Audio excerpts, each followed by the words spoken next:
దేవుని పరిశుద్ధ నామానికి స్తోత్రాలు. ఈ రోజున మత్తయి సువార్త 9వ అధ్యాయము. ఈ అధ్యాయములో 38 వచనాలున్నాయి. మొదటి వచనం, తరువాత ఆయన దోణి ఎక్కి సముద్రము దాటి తన పట్టణములో ప్రవేశింపగా. రెండవ వచనం, ఇదిగో జనులు పక్షవాయువుతో మంచము పట్టియున్న ఒకని ఆయన యొద్దకు తీసుకొని వచ్చిరి. యేసు వారి విశ్వాసము చూచి, కుమారుడా, ధైర్యముగా ఉండుము, నీ పాపములు క్షమింపబడి ఉన్నవని పక్షవాయువు గల వానితో చెప్పెను. మూడవ వచనం, ఇదిగో శాస్త్రులలో కొందరు ఇతడు దేవదూషణ చేయుచున్నాడని తమలో తామనుకొనగా. నాలుగవ వచనం, యేసు వారి తలంపులు గ్రహించి, మీరెందుకు మీ హృదయములలో దురాలోచనలు చేయుచున్నారు? ఐదవ వచనం, నీ పాపములు క్షమింపబడి ఉన్నవని చెప్పుట సులభమా, లేచి నడువుమని చెప్పుట సులభమా?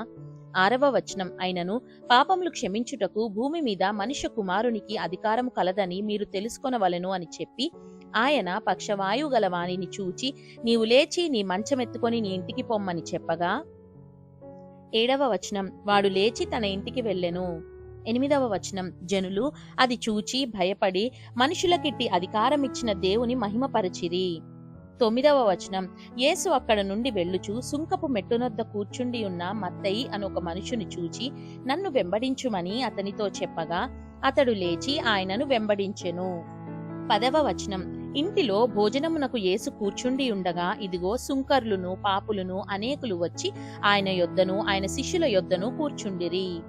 11వ వచనం, పరిసయ్యులు అది చూచి, మీ బోధకుడు సుంకరులతోనూ పాపులతోనూ కలిసి ఎందుకు భోజనము చేయుచున్నాడని ఆయన శిష్యులను అడిగిరి. 12వ వచనం, ఆయన ఆ మాట విని, రోగులకే గాని ఆరోగ్యము గలవారికి వైద్యుడక్కరలేదు గదా.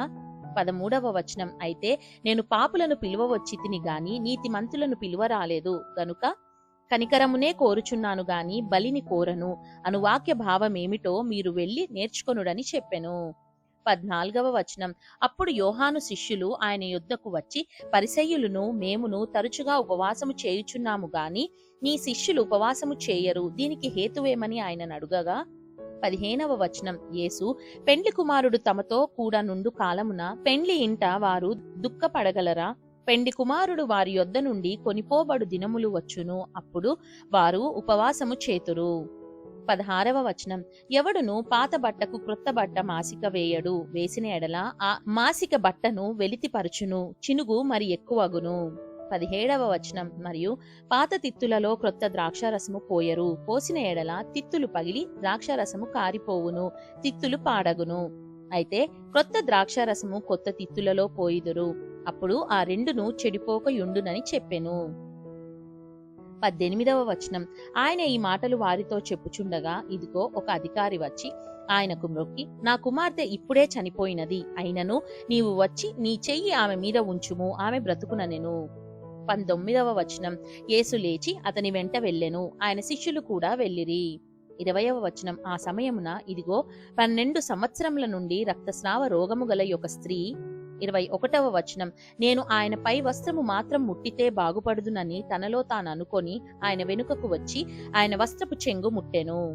22వ వచనం, యేసు వెనుకకు తిరిగి ఆమెను చూచి, కుమారి, ధైర్యముగా ఉండుము, నీ విశ్వాసం నిన్ను బాగుపరచునని చెప్పగా, ఆ గడియ నుండి ఆ స్త్రీ బాగుపడెను.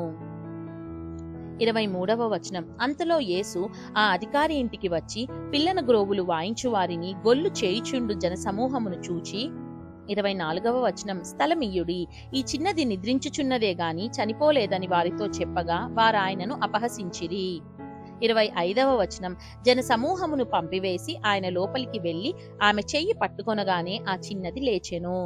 26వ వచనం, ఈ సమాచారము ఆ దేశమంతటను వ్యాపించెను. 27వ వచనం, యేసు అక్కడ నుండి వెళ్ళుచుండగా ఇద్దరు గ్రుడ్డివారు ఆయన వెంట వచ్చి, దావీదు కుమారుడా, మమ్మను కరుణించుమని కేకలు వేసిరి. 28వ వచనం, ఆయన ఇంట ప్రవేశించిన తరువాత ఆ గ్రుడ్డివారు ఆయన యొద్దకు వచ్చిరి. యేసు, నేను ఇది చేయగలనని మీరు నమ్ముచున్నారా అని వారిని అడుగగా. 29వ వచనం, వారు నమ్ముచున్నాము ప్రభువా అని ఆయనతో చెప్పిరి. అప్పుడు ఆయన వారి కన్నులు ముట్టి, మీ నమ్మిక చొప్పున మీకు కలుగునుగాక అని చెప్పినంతలో వారి కన్నులు తెరవబడెను.